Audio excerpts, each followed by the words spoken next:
Alright, so what we're going to be doing today is replacing the drive belt of this 2012 or 2013 Toyota Yaris.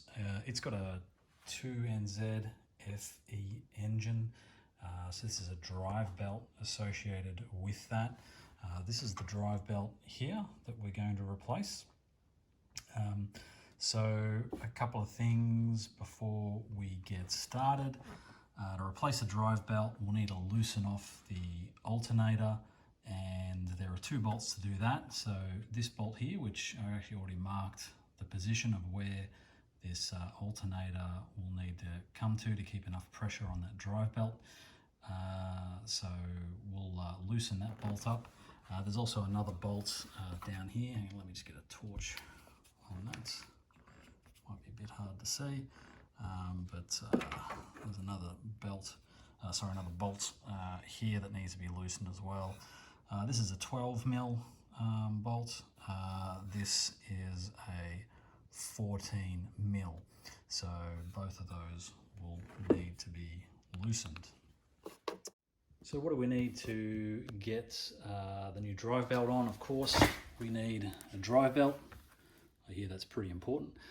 So this is a 4PK1215A drive belts. You can always go into Super Cheap Auto or your local auto parts supplier to see what's suitable for your engine, if in doubt.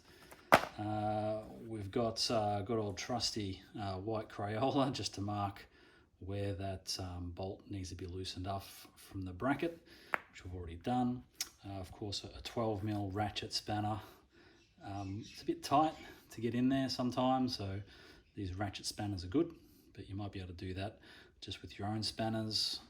And a 14mm as well, and a pry bar. So this will just help put a bit of leverage to get that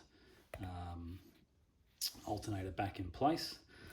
Also important as well is just getting a diagram of where the drive belt is going to go. So this is just a quick diagram I drew up. You could use that, search Google, or just have a look at the drive belt itself is probably the best bet. All right. Okay, so the drive belt's now fitted. Sorry I didn't get that on video, but it was a fairly simple affair. A couple of changes. I didn't actually use the 14mm ratchet spanner, so that was for the bolt that's down here. This is on so tight. Just a bit worried I'd strip that, so I let that go. So I just loosened the 12mm bolt up here connected to the bracket. Look, I may or may not have used a hammer to get this to shift across a bit, the alternator to shift in.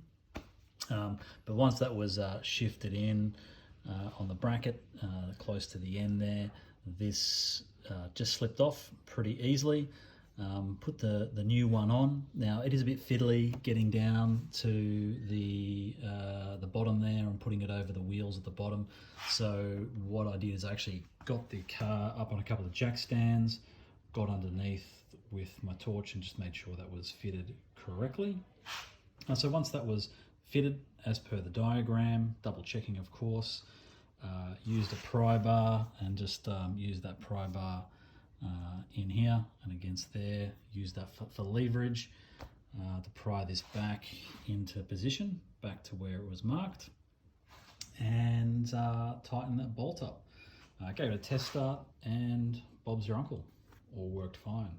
So that's how you can save yourself about $300 or $400 at the service centre once you hit that 100,000 Ks in your Toyota Yaris in replacing your drive belt. Cheerio.